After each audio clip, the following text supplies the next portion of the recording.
Baiklah, pada kesempatan kali ini saya akan mempresentasikan mengenai kepemimpinan dalam organisasi. Presentasi ini adalah sebagai eh, tugas atau sebagai pemenuhan ujian akhir semester untuk mata kuliah perilaku organisasi dengan dosen dari Ibu Vika Febri Mulyati, Eskom Mkom. Dan saya adalah mahasiswa bernama Tri Anggita Berliana Sinaga. Kita mulai dari definisi kepemimpinan. Kepemimpinan berasal dari kata pimpin, dan kata pimpin ini mengandung pengertian mengarahkan, membina atau mengatur, menuntun, dan juga menunjukkan atau juga mempengaruhi. Menurut Dobin dalam Fiedler dan Schemers tahun 1974, kepemimpinan adalah aktivitas para pemegang kuasa dan pembuat keputusan. John W. Gardner pada tahun 1990 menyampaikan kepemimpinan adalah sebagai berikut. Leadership is the process of persuasion or example by which an individual or leadership team induce a group to pursue objectives held by the leader or shared by the leader and his followers. Definisi ini akhirnya memperkaya variabel dari definisi kepemimpinan dalam literatur dengan mengemukakan kata example atau contoh. Seperti pada kalimat tersebut, leadership is the process of persuasion or example. Kepemimpinan adalah sebuah proses atau persuasi ataupun contoh. Nah, sehingga pemimpin ini dapat mempengaruhi pengikutnya dengan cara memberi contoh.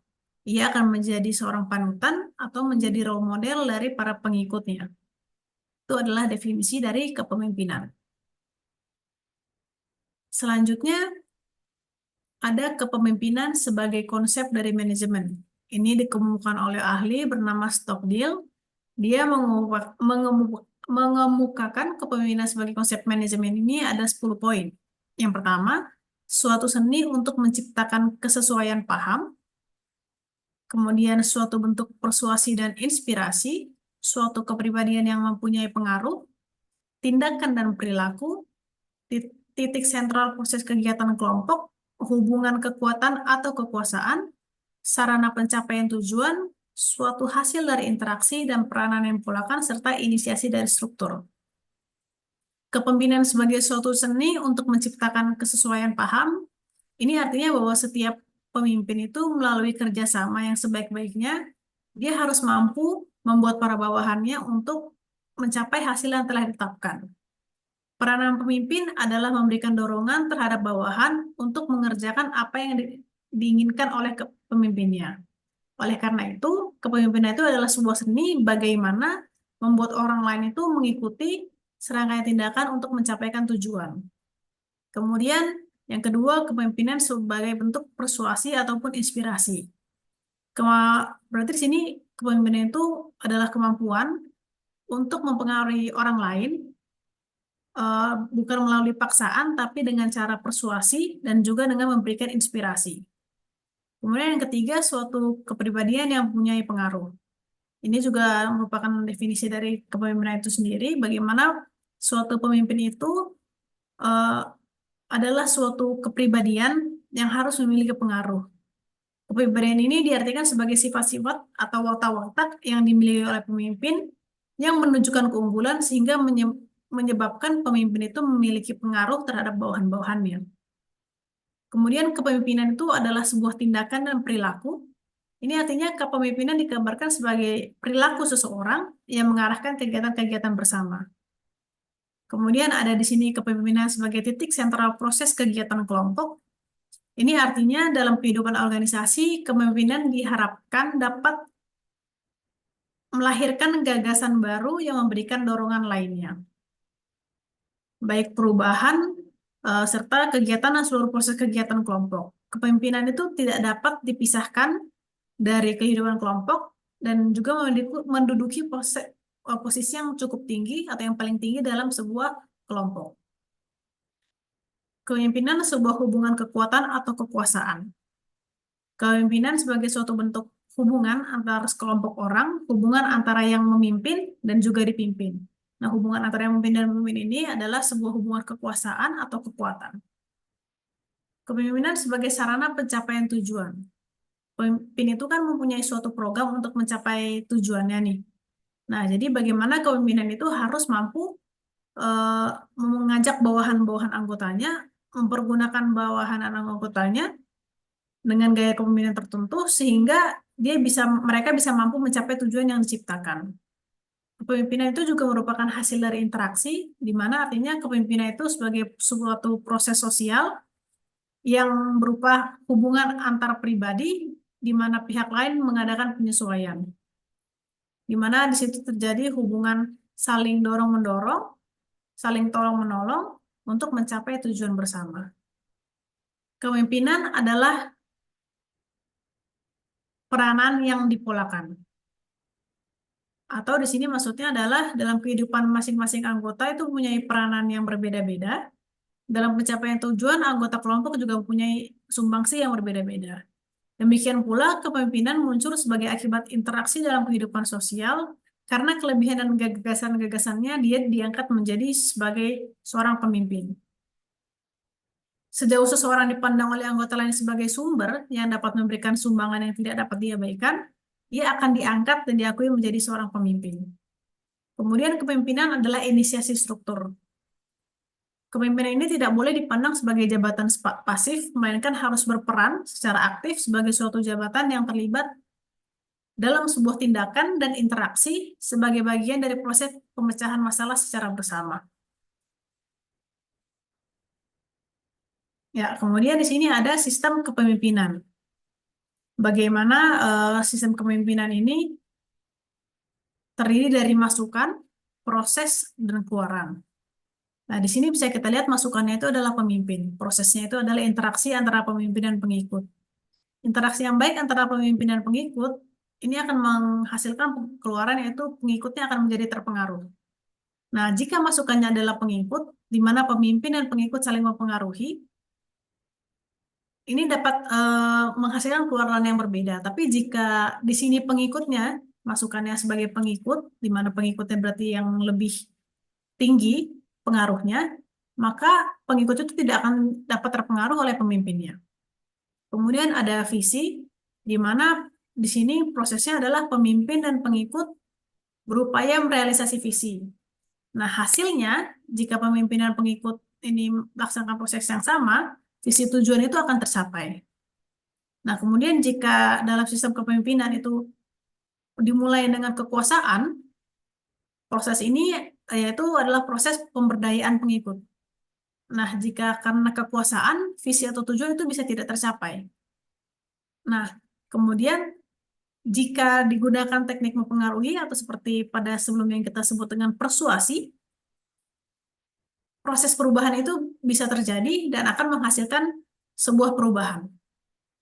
Ada juga sumber-sumber lainnya, di mana sumber-sumber lainnya ini, sumber-sumber kepemimpinan lainnya, itu seperti manajemen konflik. Jika proses manajemen konflik ini baik adanya, maka terjadi perubahan. Tapi jika proses manajemen konflik ini tidak baik adanya, maka tidak akan terjadi perubahan.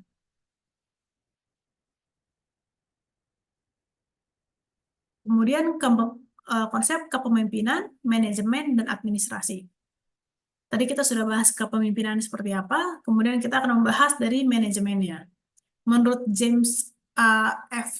Stoner, management is the process of planning, organizing, leading, and controlling the efforts of organizational members and the use of other organizational resources in order to achieve stated organizational goals. Management is the process by which the goals are achieved. Manajemen di sini adalah sebuah proses untuk merencanakan, mengorganisasikan, dan memimpin, serta mengontrol dan mengontrol usaha dari anggota-anggota organisasi itu, dan menggunakan segala sumber daya yang dimiliki organisasi untuk mencapai tujuan dari organisasi tersebut. Jadi manajemen ini adalah sebuah proses di mana tujuan itu dapat tercapai. Nah, kemudian manajemen sebagai suatu proses di dalamnya mengandung implikasi yang pertama adanya rangkaian kegiatan usaha kerjasama dalam mencapai tujuan. Kemudian yang kedua, sebagai rangkaian kerjasama mengandung arti pula serangkaian kegiatan atau interrelated activities yang di dalamnya mencerminkan kegiatan merencanakan, mengorganisasikan, memimpin, dan juga mengawasi. Manajemen sebagai suatu proses adalah suatu proses kegiatan dalam rangka mencapai tujuan yang dipergunakan pula berbagai sumber daya manusia, sumber daya berupa manusia, dana, sarana, dan berbagai informasi. Dalam proses kegiatan, manajer juga bertanggung jawab atas tercapainya tujuan-tujuan yang telah ditetapkan. Jadi, jika kita bisa menggambarkan secara singkat, manajemen itu merencanakan, mengorganisasikan, memimpin, dan mengawasi, sehingga tujuan organisasi yang telah ditetapkan itu bisa terlaksana dan bisa tercapai. Kemudian, 4 peranan penting pemimpin dalam kerangka manajemen sebagai proses. Kepemimpinan atau pemimpin pada hakikatnya merupakan salah satu fungsi manajer, di samping fungsi planning, organizing, dan controlling. Di dalam melaksanakan serangkaian fungsi manajemen, pemimpin atau leader juga harus selalu mampu memberikan petunjuk, bimbingan, dan mengarahkan kepada bawahan. Selaku seorang pemimpin, tidak mungkin dan tidak bisa bekerja sendiri tanpa adanya kerjasama dengan bawahan. Dan yang keempat, sebagai seorang pemimpin harus mampu menciptakan suasana kerja yang sebaik-baiknya atau proper atmosphere, serta harus memenuhi apa yang diharapkan bawahan sehingga para bawahannya dapat bekerja dengan sebaik-baiknya.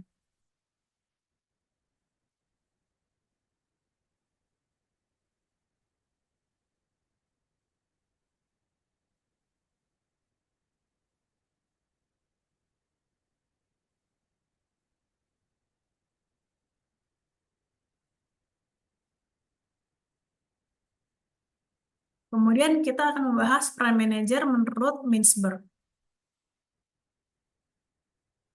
Peran manajer menurut Mintzberg ini dibagi menjadi 3, peran yang bersifat interpersonal, terus peran uh, yang berkaitan dengan informasi, serta peran dalam pengambilan keputusan. Nah, sebagai interpersonal, di sini peran manajer itu adalah memimpin. Secara simbolis, manajer melaksanakan sejumlah kegiatan resmi yang berhubungan dengan lingkungan sosial.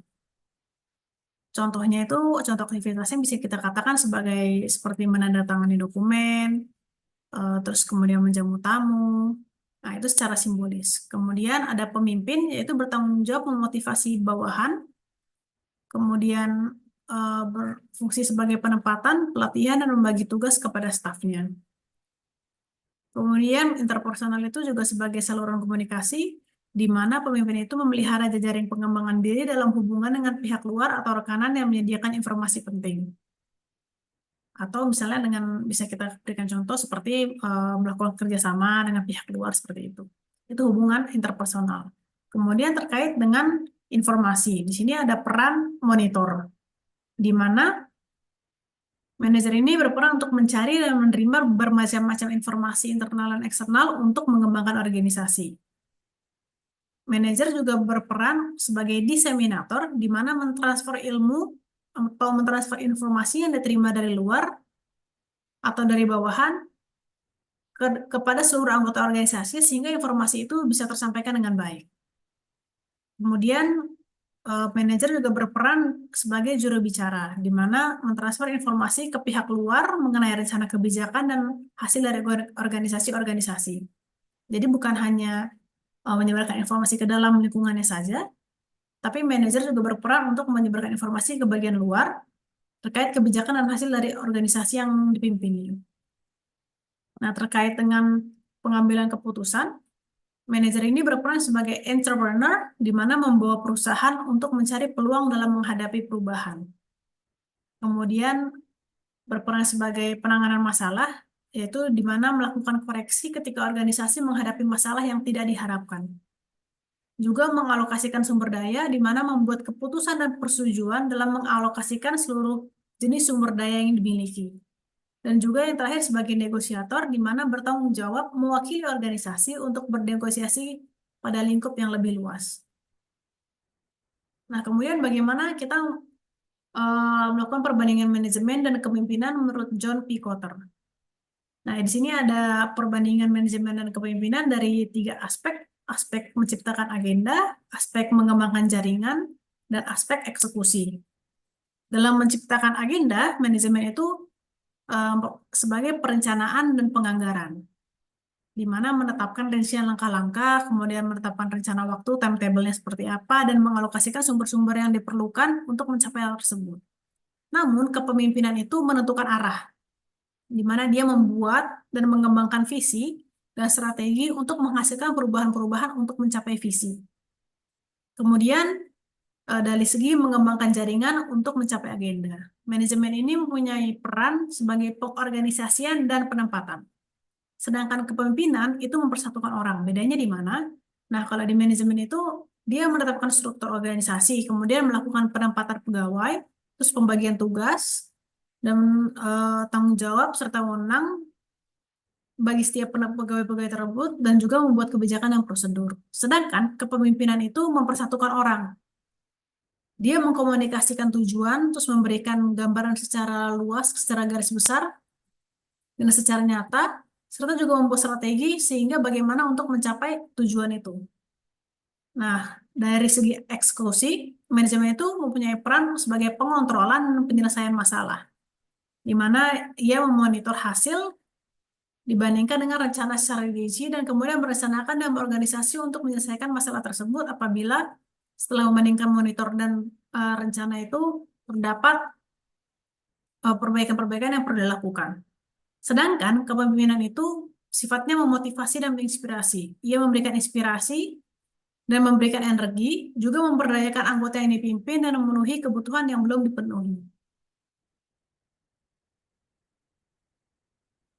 Tadi kita sudah bahas kepemimpinan, manajemen, dan sekarang kita akan membahas administrasi.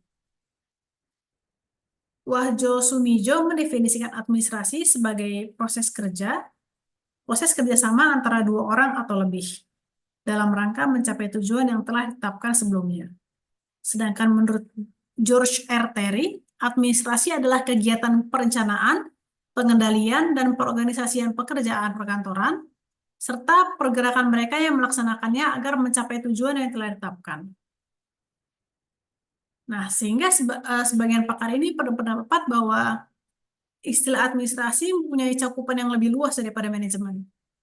Administrasi merupakan aktivitas menentukan kebijakan, sedangkan manajemen merupakan aktivitas melaksanakan kebijakan. Tapi jika kita lihat praktiknya, manajemen itu seringkali sama dengan administrasi. Nah, dalam administrasi sebagai proses kerjasama antar dua orang atau lebih, seperti yang disampaikan oleh Wahjo Sumijo, di dalamnya itu selalu terdapat unsur-unsur penting. Yang pertama, adanya sekelompok orang yang saling memerlukan dan bekerja sama. Yang kedua, adanya tujuan yang telah ditetapkan. Yang ketiga, adanya penunjukan atau pembagian tugas yang harus dilaksanakan untuk mencapai tujuan yang telah ditetapkan. Yang keempat, tersedianya sumber daya yang meliputi manusia, dana, sarana, peraturan, dan waktu. Nah, lalu kemudian bagaimana sih hubungan antara kepemimpinan, manajemen, dan administrasi ini? Antara kepemimpinan, manajemen, dan administrasi memiliki hubungan yang sangat erat. Memang seperti yang kita lihat dari definisi-definisi dari para ahli, banyak definisi antara administrasi, manajemen, dan kepemimpinan yang saling bersinggungan.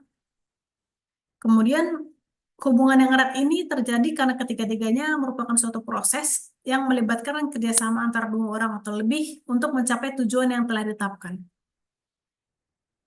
Tiga hal yang penting yang perlu dimiliki oleh setiap organisasi apapun itu. Yang pertama, setiap organisasi itu punya tujuan, karena kalau nggak ada tujuan, tidak ada alasan organisasi itu perlu dibentuk. Untuk mencapai tujuan, diperlukan suatu program, dan diperlukan suatu metode bagaimana program itu dapat diselesaikan. Tanpa ada ide tentang apa yang harus dikerjakan, tidak akan ada organisasi yang efektif. Kemudian setiap organisasi juga akan memiliki pemimpin yang bertanggung jawab terhadap organisasi dalam mencapai tujuannya. Dan secara umum, setiap pemimpin itu mempunyai tanggung jawab pokok, yaitu membantu anggota-anggota yang lain dalam organisasi untuk mencapai tujuan yang telah ditetapkan. Sehingga melihat semua definisi ini, melihat tiga hal penting yang dimiliki oleh sebuah perusahaan atau organisasi apapun itu, bisa kita tarik kesimpulan seperti ini. Bahwa manajemen adalah inti dari administrasi, kepemimpinan adalah inti dari manajemen, pengambilan keputusan adalah inti dari kepemimpinan. Sehingga manajemen pada hakikatnya adalah ilmu pemecahan masalah dan pengambilan keputusan. Begitulah bagaimana administrasi, manajemen, dan kepemimpinan itu saling berhubungan antara satu dengan lainnya. Baik, demikian presentasi yang bisa saya sampaikan. Kurang lebihnya mohon maaf. Terima kasih.